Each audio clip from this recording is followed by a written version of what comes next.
Biology இன் தமிழ் கோர்வை channel சார்பாக அனைவருக்கும் வணக்கம். என் பெயர் Kannadasan. In this video I am going to present the taxonomy and systematic botany. This is lesson 5 in volume 1 of 11th standard botany state board book. Chapter 1 11th standard CBSE book. And this is actually part 2 video. The unit 5.1 and 5.2 covered in part 1. The link is given in this video description. You can observe that video also. In this video we are going to learn 3 units. 5.3 concept of species, morphological, biological and phylogenetic species. 5.4 international code of botanical nomenclature. 5.5 type concept. These are the units that we are going to learn.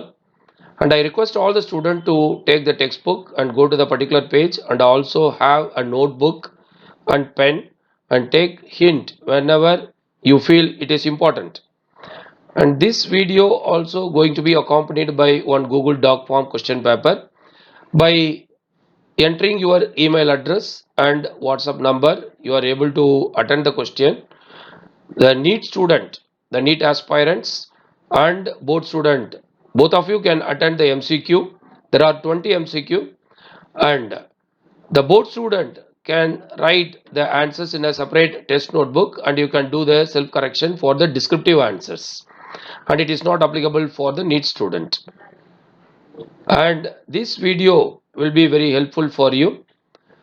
If you feel this video is useful, you please press the like button, share this video to all your friends, comment on it, subscribe our Biology in Tamil Korvai channel, press the bell icon to receive the notification. Once again, I wish all the best to all students to get full mark in the question paper. And one more request, please stay with the video and grasp all the concept so that you are able to get full mark, students. Now let us enter into this video. 5.3 concept of species. There are 3 concept of species that we are going to discuss. Number 1, morphological species concept. Number 2, biological. Number 3, phylogenetic. Now what is species? Species is the fundamental unit of taxonomic classification. As we are going through the taxonomic hierarchy, you can see the species at the bottom. Though it is at the bottom, if there is no species, there is no possibility of classification. You cannot have genus, family, anything above than that. So species is the fundamental. Without species, we cannot go for classification. So that is the point to be noted. Greek philosopher Plato proposed the concept of eidos or species and believed that all objects are shadows of the eidos. According to Stebbins 1977, species is the basic unit of evolutionary process. Even the evolution can take place only at the species level. Point to be noted. The taxonomic classification can be established only at the species level. In the same way, evolution also can take place only at the species level. Imagine your evolution cannot take place at the family level, order level. The mammalia cannot evolve as a whole into some other group of organism. Only the species can evolve into another species. So that is the meaning here. It is the basic unit of evolutionary process. Species is a group of individual organism which have the following characteristics. So we are going to discuss about the characteristic feature of the species. This can be asked in one 5-mark question. First characteristic feature, a population of organisms which closely resemble each other more than the other population. Now you can take this deer and this deer. This deer population is entirely different from that of this deer population. So all the members of this group resemble each other in the same way. Here also all the members of the group resemble each other. So there must be similarity to place them together in a group or in a species, and also there must be difference to say it is not belonging to that group, it is entirely different species. So this is the first character. And also they descend from a common ancestor only. All these deer ultimately should have evolved from or descend from the common ancestor. In sexually reproducing organism, they interbred freely in nature. In nature, not in laboratory condition. In nature, they interbred freely and produce their own kind, that too fertile offsprings. So this is another characteristic feature. In asexually reproducing organism, they are identified by their morphological resemblances. By their morphological resemblances only they can be identified or they can be grouped. You cannot go by the character whether they are able to interbred or not there. In the same way, suppose you take the fossil organisms. The fossil organisms are also brought under the taxonomic classification. In such case, we go by the morphology. You see the leaf fossil and cone fossil. So when we are able to see other fossil of a cone which resemble the this fossil, now we are able to group them together. So based on their morphological and anatomical differences. Concept emphasizing process of evolution that maintains the species as a unit and that can result in evolutionary divergence and speciation. So the species can be the product of the process of evolution or can be defined based on the process of evolution or the product of evolution. So this is the product of evolution. Another concept emphasizes the product of evolution in defining the species, morphological species and phylogenetic species. So these are the species concept defined based on the product of evolution. And it can be categorized under three categories and also under two broad categories. Process of evolution means only one species concept given in our book. According to our book, we are discussing all this. Biological species. Product of evolution, under which there are two species concept. One is morphological species and phylogenetic species. Now let us first discuss about the biological species. It is the process of evolution. Under this category, it is coming, and also it is known as isolation species. According to Ernest Mayr 1963, these are groups of populations that interbred and are reproductively isolated from other such groups in nature. So they are able to, if you say a species, it means there are 2 points you have to note here. First one, it should be able to interbred among themselves, and also it should be able to isolate themselves from other such groups. Then only it is, that is the reason why it is called as isolation species. It is isolating itself reproductively from other such groups. Then it is called as isolation species, also known as biological species. It is the process of evolution category. Under product of evolution, the first one is morphological species, also known as taxonomic species. Here we are not giving much importance to its reproductive isolation or interbreeding nature, but we are giving more importance to the morphological characteristic feature. When the individuals are similar to one another in one or more feature, what feature? Morphological feature, and different from other such groups, they are called as morphological species. Now we are able to see here the Helianthus tuberosus and Helianthus anus. By their morphology, you need not go and do research whether they are able to interpret among themselves or not. You need not worry about that part. They are whether they are evolved in from a common ancestor or not. That part also you are not going to discuss. But what is the basis to say this one is Helianthus tuberosus and this one is the Helianthus anus? The Helianthus tuberosus and Helianthus anus here with this picture itself can be identified by their morphology. So that is the reason why this is called as morphological species, and this is the basis for the taxonomy. That is the reason why it is called as taxonomic species. Understood? These species are defined and categorized with no knowledge of phylogenetic history. No knowledge of phylogenetic history. We need not have the phylogenetic history. That is what I told you. We did not have any idea about their gene flow or detailed reproductive mechanism, whether they are able to interbreed among themselves, asexually reproducing, sexually reproducing. All this we need not worry about that. But what is required? Only the morphological character is required. Phylogenetic species, product of evolution. This concept was developed by McLeish, Simpson, and Wheely.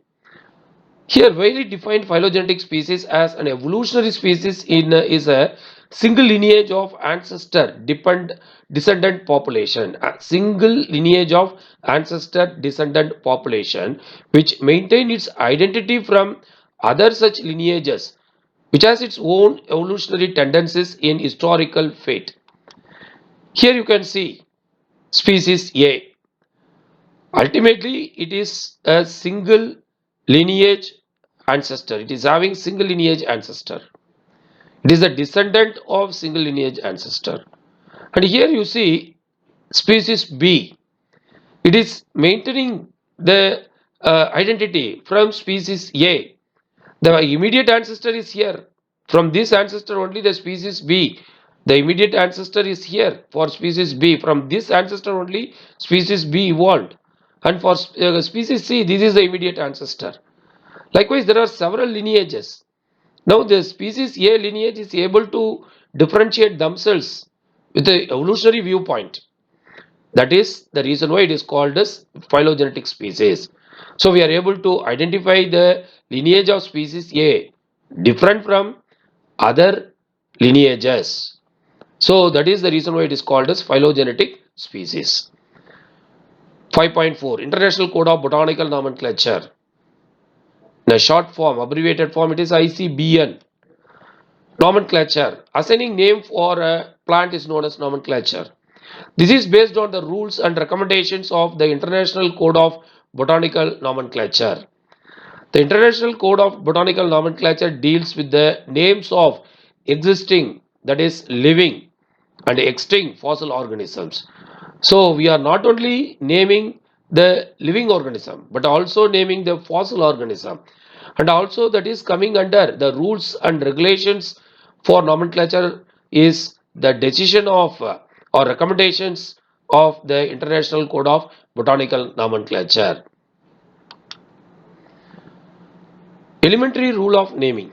The elementary rule of naming of plants was first proposed by the great taxonomist Linnaeus in 1737 and 1751 in his Philosophia Botanica.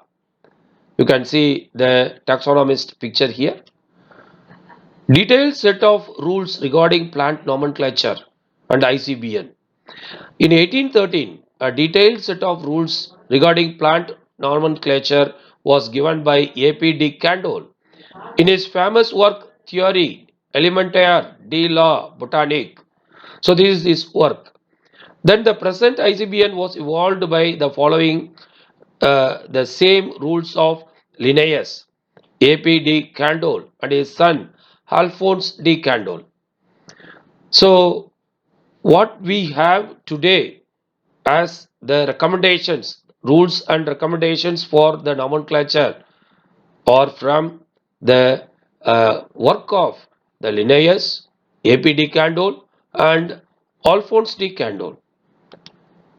ICBN and ICN. Here we have to understand the difference between ICBN and ICN. This is one of the box information given which is very useful for us. ICBN due to specific reason and in order to separate plant kingdom from other organism is redesignated as ICN. The International Botanical Congress held in Melbourne in July 2011 brought this change. The ICN stand for International Code of Nomenclature for algae, fungi and plants. Because of the five kingdom system classification, this change has been brought. right, by the International Botanical Congress held in Melbourne, July 2011. International Code of Nomenclature is based on 6 principles. So naturally it can be asked in, because it is 6 principle, 5 mark question. 6 principles of nomenclature. Number 1, botanical nomenclature is independent of zoological and bacteriological nomenclature. So they are segregating botanical nomenclature is independent. The rules and recommendations applied only to the plants, not to the bacteria. Bacteria is not under the plant kingdom. Application of names of taxonomic group is determined by means of nomenclature types. Application of names of taxonomic group is determined by means of nomenclature types. Here types, it is a very important term. Types refer type specimen. Suppose you take holotype, the specimen to which the given name is permanently attached. Even after 100 years, if anybody want to know what is that particular name actually refer to what plant, they can go to the type specimen. That is holotype.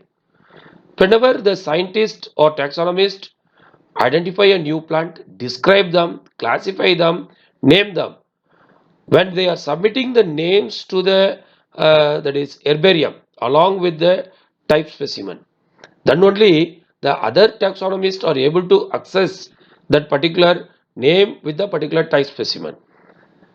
So that is called as type specimen. The specimen, it may be herbarium sheet also, it may be in the form of herbarium sheet, or it may be in the form of wet specimen. It is given to the particular recognized herbarium with some name given to it. So that is called as type specimen.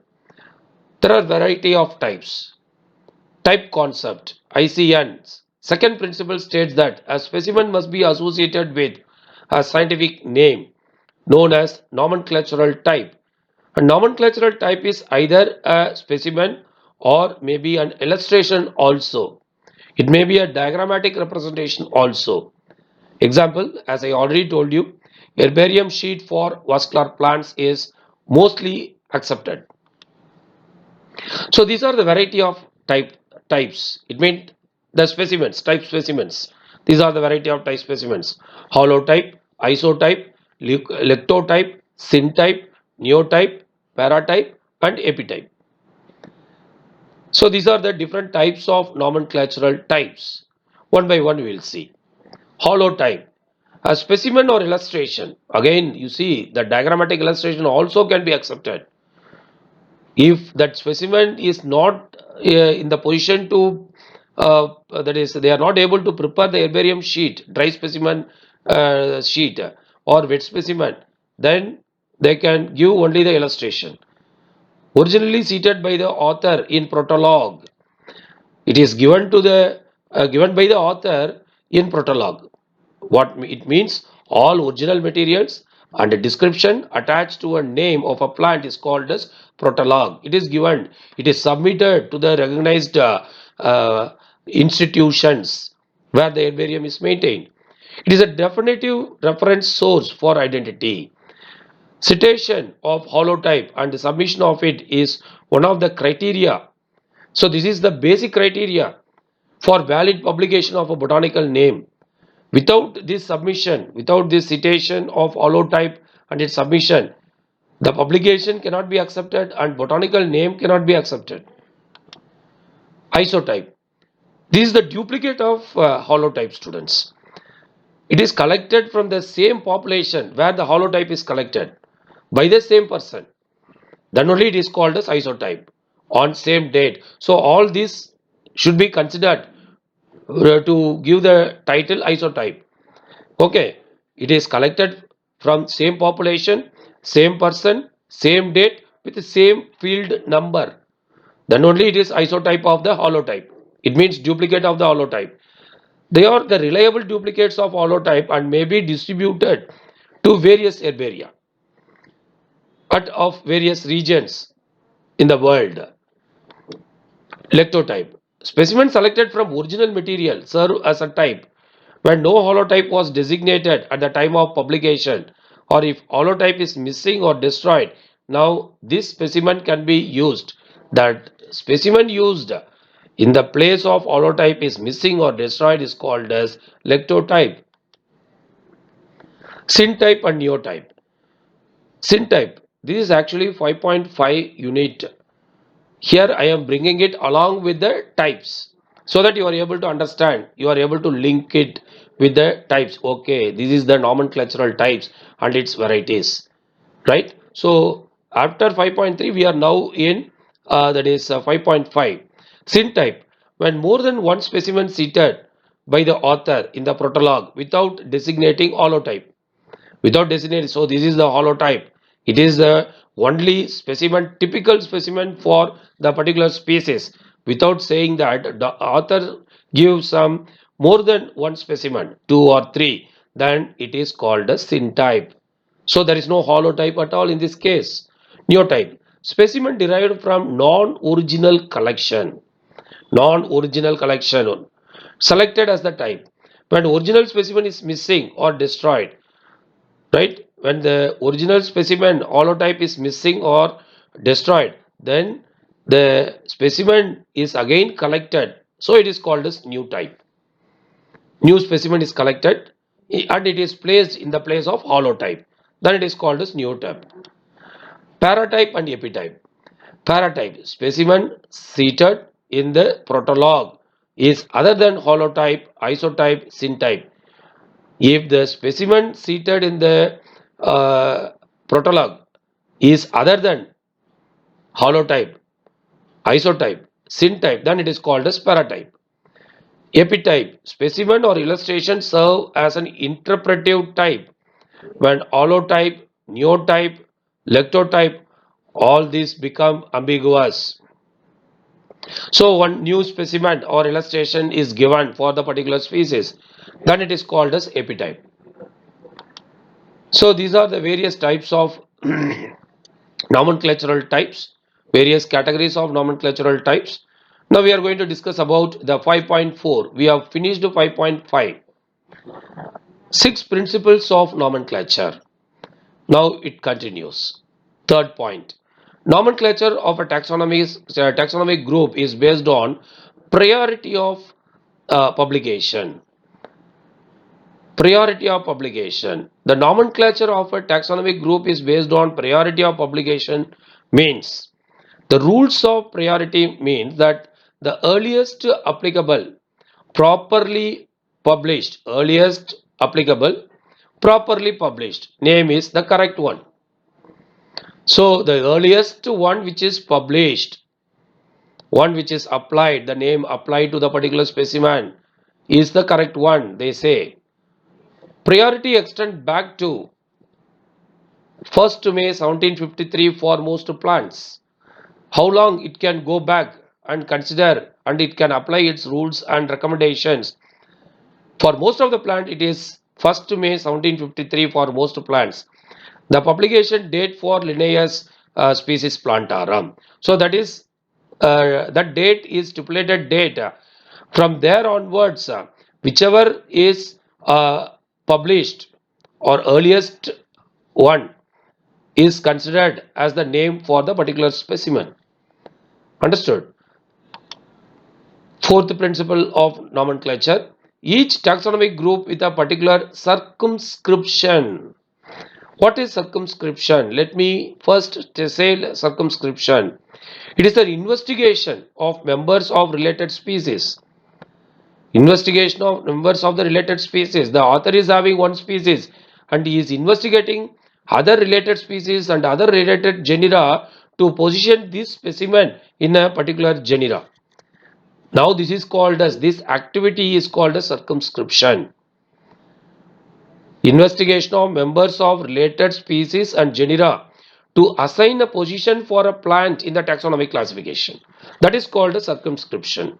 So each taxonomic groups with a particular circumscription should be there. Position and rank can bear only one correct name. So with all these situations, it means circumscribed group can only have the correct name with correct position in the correct position and rank in the classification. Then the earliest, that is in accordance with the rules except in specified cases. So except in specified cases, the earliest one which is published with the circumscription and also positioning in a particular rank or taxon will be considered as a particular name for the species. Now one doubt arises, what is correct name? From the reference, the names that can be considered as correct name are those that are published effectively and validly. Published effectively and validly. Effective publication requires distribution of printed matter through sale, exchange or gift to the general public, or at least to botanical institution with libraries accessible to botanists generally. So generally or mostly it is given to the botanical institutions only as far as the plants concerned. And it should be, this is called as effective publication and valid publication. Otherwise it is not valid. Fifth principle of nomenclature. Scientific names of taxonomic groups are treated as Latin, regardless of their derivation. So this is already we know. The rules of nomenclature are retroactive with effect from the beginning unless expressly limited. It means what?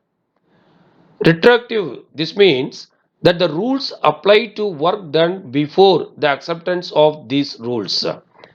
Now these rules are recently given, but whether it is applicable to the one which is published earlier, that is called as retroactive. So it is applicable. It is applicable unless expressly limited.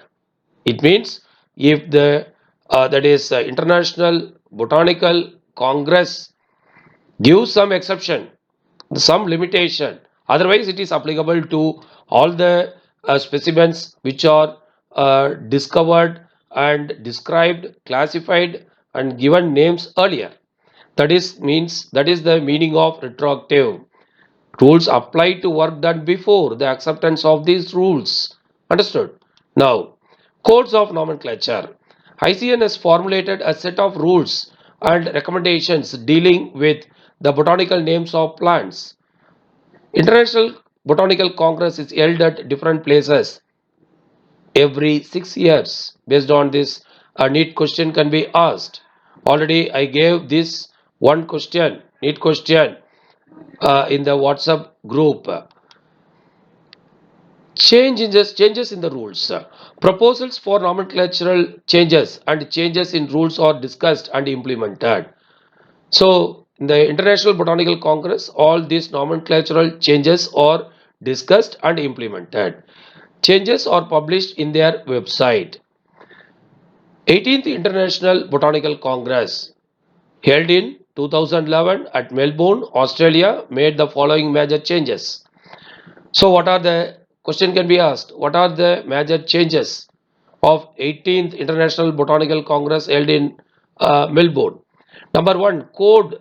The code now permits electronic publication of names of new taxa, right?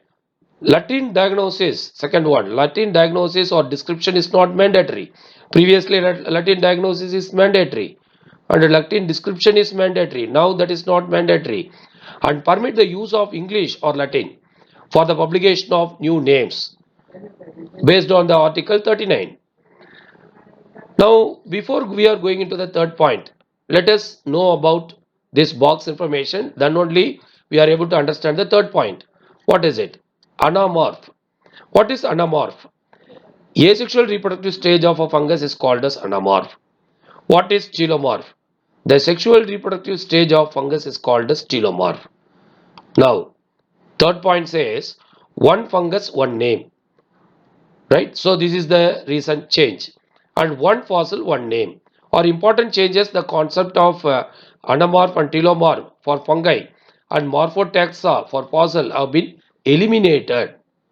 It means the asexual stage of a fungi may have one name in some fungi, and sexual stage may have another name. So that is eliminated.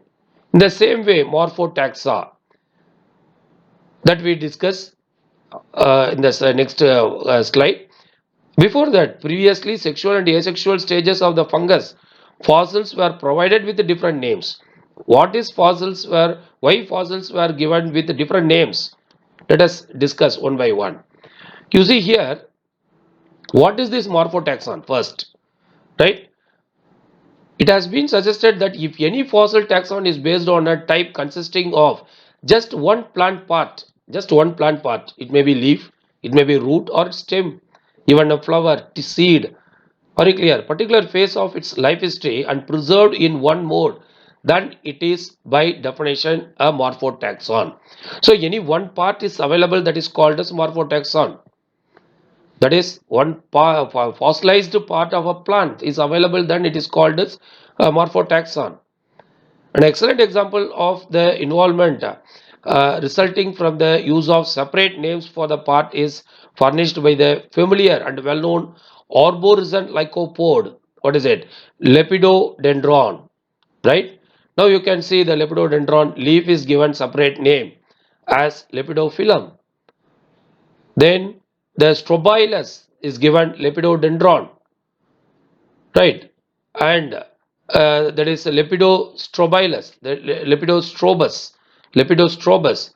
The spore as trilates, the root-like organ as stigmaria. Likewise, one part given one name for the same group of fossilized species. Now each morphotaxon receive one name. Now this is eliminated.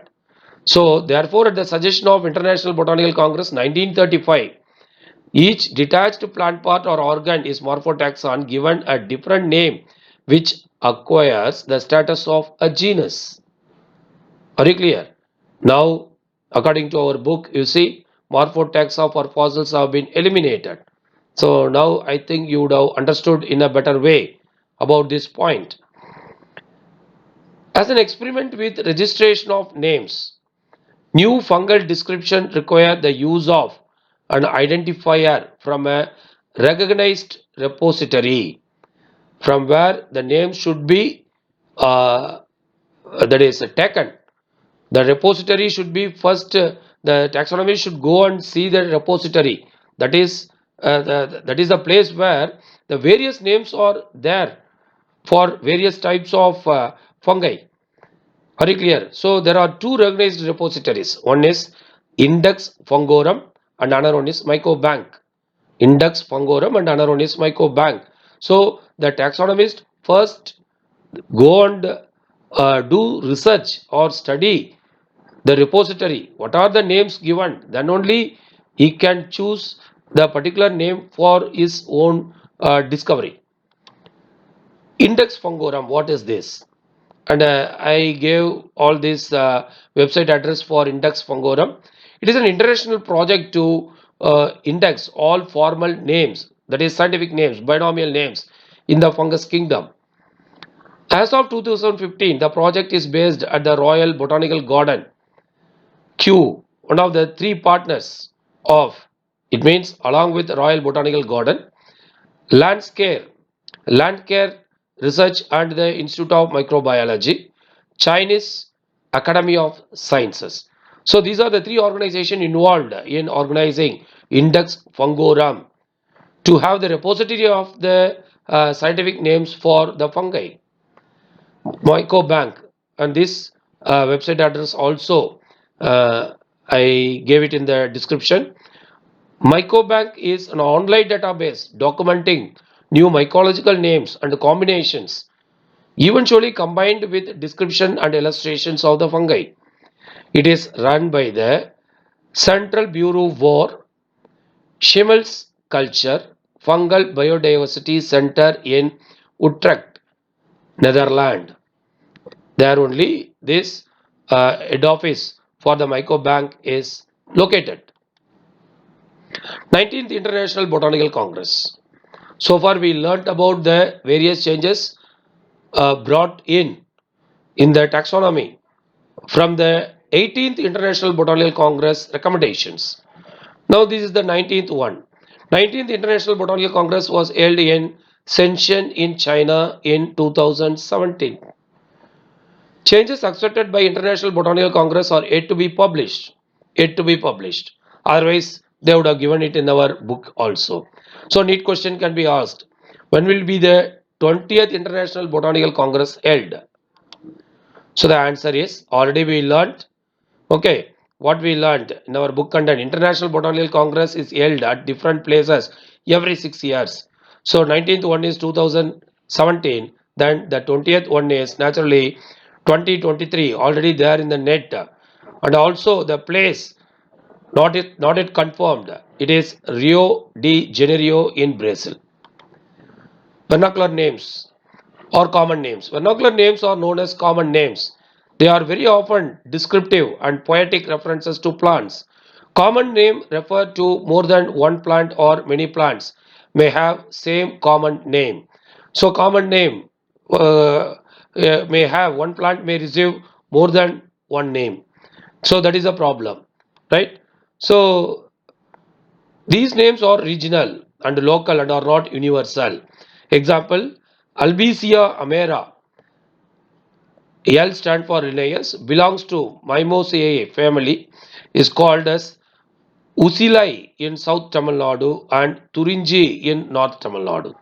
Usilai in South Tamil Nadu, Turinji in North Tamil Nadu. So this is the problem of utilizing the vernacular names or common names for Albizia amera. Scientific or botanical names. Each and every taxon as per ICN, species, genus, family, etc. can have only one correct scientific name. We already learnt about correct name. Please recollect the concept. Scientific name of a species is always binomial. These names are universally applied. Example, universally applied. It means all over the world it is applied. Oryza sativa is the scientific name for the paddy. Polynomial. So this is also this type of system of nomenclature also were there in the taxonomy for a period of time, but now it is not applied. Polynomial is a descriptive phrase of a plant. Example, ranunculus, calicibus, retroflexus, pedunculus, falcatis, cauli erectofolius, compositis. It means, so this is one name for a plant. Remember that.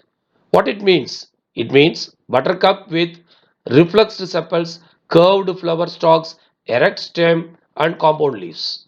In the same way, one more example also from the reference from our previous syllabus, I brought it here. Caryophyllum saxatilis follis gramineus umbellatus corymbis. It means that Caryophyllum growing on rocks having grass-like leaves with umbellate corymbose inflorescence. So it is describing the almost all important characters. Then it is called as polynomial.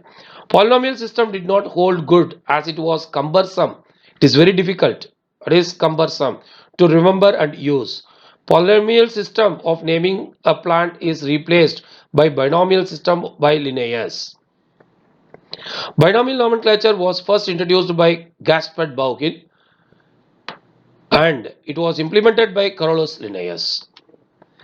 Scientific name of a species consists of two words and according to binomial nomenclature, the first one is called as genus name and second one is called as species name, otherwise called as specific epithet. Example, Mangifera indica. Mangifera is a genus name and indica is a specific epithet. This system is in vogue. It means it is meaning, actual English meaning is prevailing fashion. It is in use even today. Author citation. This refers to valid name of the taxa accompanied by the author's name.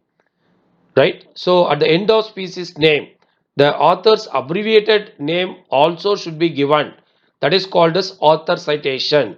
It is an honor to the author, right? So whenever we say Solanum nigrum L, it means it stand for L stand for Linnaeus, who is the author who published the name validly.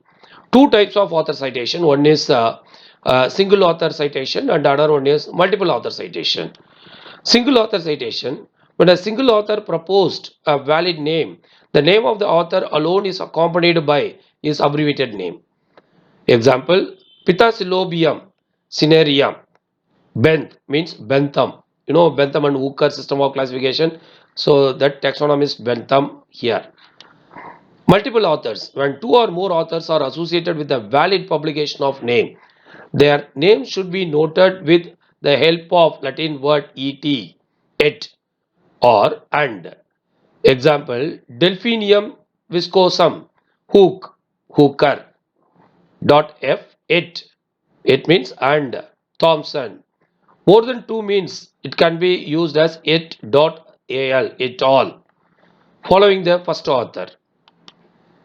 And here the standard form of author's abbreviation has to be followed. The list is given here.